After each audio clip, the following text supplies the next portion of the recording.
The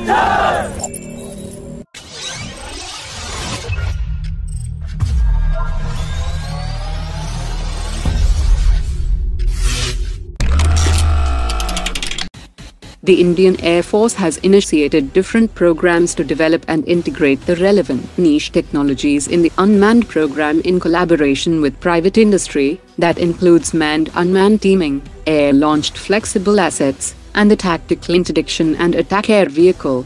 India has been working on developing a stealth unmanned strike aircraft, but this tactical interdiction and attack air vehicle will be a different project, which will be much smaller program that will be ready much before the stealth unmanned strike aircraft. The primary mission of the air attack air vehicle will be to conduct deep strike missions over enemy assets and positions, before it can be effectively used against friendly forces. The Washington-based Center for Strategic and International Studies has said in a report that the US administration should provide India with much-needed assets for intelligence surveillance and reconnaissance, and should offer the Northrop Grumman MQ-4C Triton high-altitude long-endurance unmanned aerial vehicles to India, which will significantly expand the country's ability to monitor its extensive interests in the Indian Ocean region, and keep an eye on potential adversaries such as China. The MQ-9C Triton has an airframe life of 51,000 hours, and has an endurance of 30 hours flying at 55,000 feet.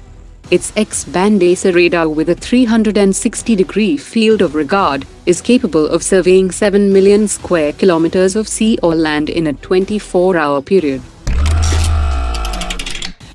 A conference brochure for the Symposium on Applied Aerodynamics and Design of Aerospace Vehicles has showcased the final configuration of the hypersonic technology demonstrator vehicle, which is a production-ready weaponized variant. The HSTDV has already achieved a sustained hypersonic combustion for 20 seconds and a speed of 2 km per second, and the DRDO is now planning to test the HSTDV for a longer duration without the heat shields this time. The DRDO plans to have a workable production-ready HSTDV to commence user trials from 2024 onwards. A conference brochure for the Symposium on Applied Aerodynamics and Design of Aerospace Vehicles has revealed the STAR supersonic target missile, that is capable of achieving Mach 2.5 speed, and will help surface warship crews to practice detecting incoming supersonic anti-ship missiles. The STAR can be launched from the ground, and also from ships using a catapult-launched system. The STAR will have a range of 175 kilometers, with a radar cross-section of 0.2 to 1.9 square meters, and a shelf life of 10 years.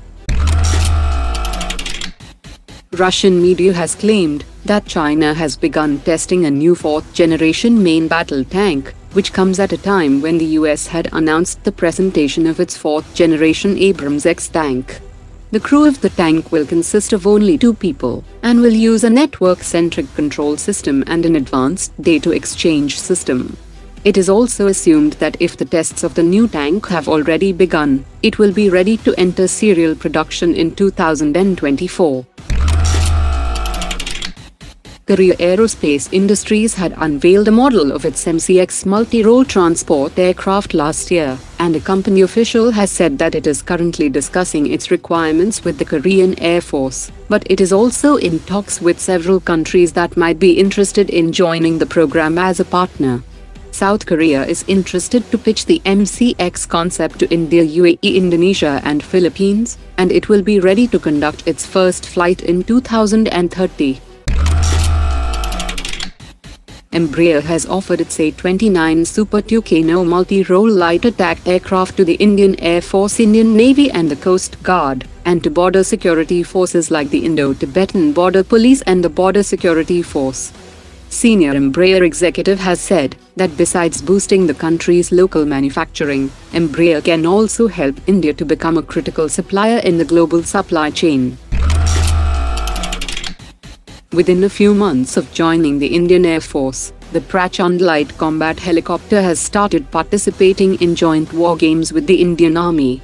The squadron leader has said that the Prachand is being flown extensively in the desert sector and is performing very well, and the pilots are highly impressed with its capabilities, as it has been able to deliver on all its parameters.